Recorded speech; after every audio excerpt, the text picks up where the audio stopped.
وەکو سەلەفی جیهادی ئاوە بیرەکەمەوە کەش لەم سەلەفی من ئامادە نیم بەرامبەر بە سۆفیەک دەستدرێژی بکە مەسەر چکە کابرای سۆفی با سۆفیشە لە چوارچەوەی ئیتاری ئیسلامەکە یامێنینەوە جابات 10 ساڵ پێکەوە بین بەڵکو من غەڵەتم ئەو ڕاستە ئەو قەناعەت بە منەکە هەروەها مەدخەلیەک هەروەها ئیخوانیەک هەروەها کۆمەڵ یایەکی چیتر تۆ باوەڕ بە فرەنگی هەیە باوەڕ بە فرەدەنجی هەیە بە تاکید جارە من لە دایرەی ئیسلامەکە باوەڕم بەو فرەدیدی هەیە کە لە ئومەتی ئیسلامە هەبوو بۆ لە یەک کاتە 21 جەماعەت هەبوو بۆ لە یەک کاتە وەکو مەزهەب حەنەفی و مالکی و شافعی و حەنبەلی هەبوو بۆچی وەکو ئەو هەموو گروپە سۆفیانە هەبوو ئەنجا بۆچی لە یەک کاتە سەلەف و ئەشعەری و ماتوریدی و معتەزیلە هەمووی هەبوو ئەو هەموو مەدارسە فکریانە بۆچی لە یەک مزگەوتی شاجیان بۆ تۆ بڕوام بجارە بە دایرەی ئیسلامەکە بە تاکید کە لەگەڵ هەموویانە یەکمان ئەتوانین یەک بگرینەوە دوایی نەک لەگەڵەوانیش هەر لەگەڵ کابراایکی ملحید و بێدینیشە یەکێک کابراایك بێدینە بڕای بەدین نییە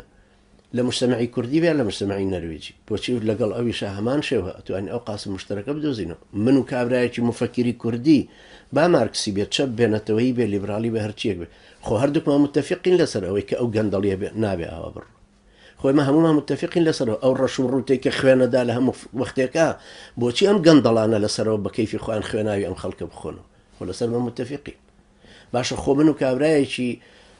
بێدینی نەروێجی کۆمەڵی نقاتی مشتەرەکمان هەیە لەگەڵ بێدینە کوردیەکە بۆچی نامبێ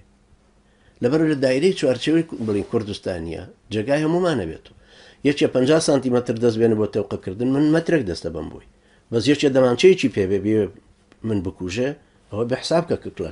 کلاشۆفێکی بەرامبەر ڕاگرن ئەمەیە پێکەوە ئەتوانین بژین ئەهلە و سەهلە قەواسم مشتەرەکانە دۆزینەوە کۆلکەی هاوبەش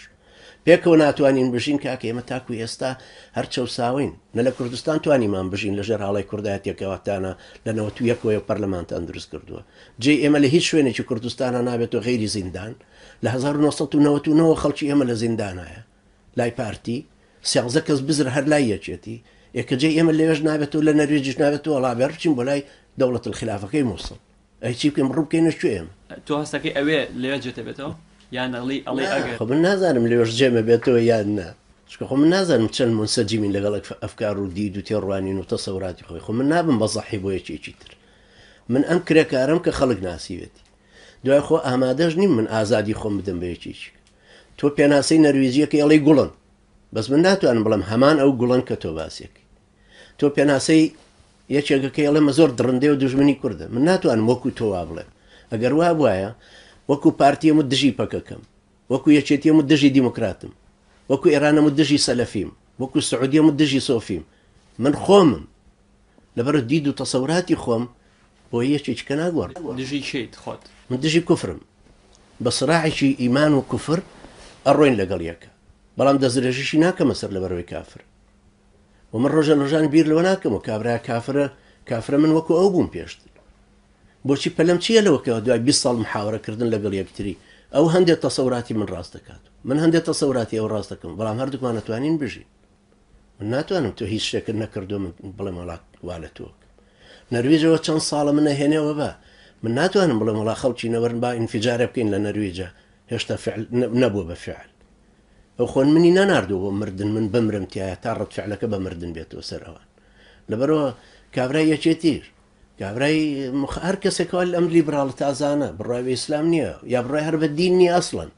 ئەگەر بڕاشی پێی وڵە دین دیاردەیەکی کۆمەڵایەتیە لە وەکو سوسیۆلۆژی دیاردەیەکی کۆمەڵایەتیە و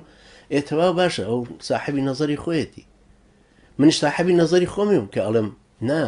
دین زۆر لەوە گەورەتر تۆ تەسەوریەک ئەوە لە دین و سیاست لێک جودان ئەڵم نا ئەوەی تۆی لێ ئەوە قوستەنتین بڕیاری لەسەرەوەی داوە ئیمبراتۆر قوستەنتین ساڵی 335 زاینی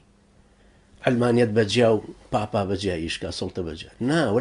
لە ئیسلامانی ئەنجام من دلیلەکانی خۆمی بۆ باسەکەم هەروەکە ئەو دلیلەکانی خۆی باسەکات من ناشوێ ئەو کەسب ببێ بۆ دینەکەی من ئەگەر هات ئەهلە وەسەلەم پێڵاوی بۆدانێ ئەگەر نەشهات وەکو خۆی بێ خۆ من حاسەبەی کوفری ئەو ناکەم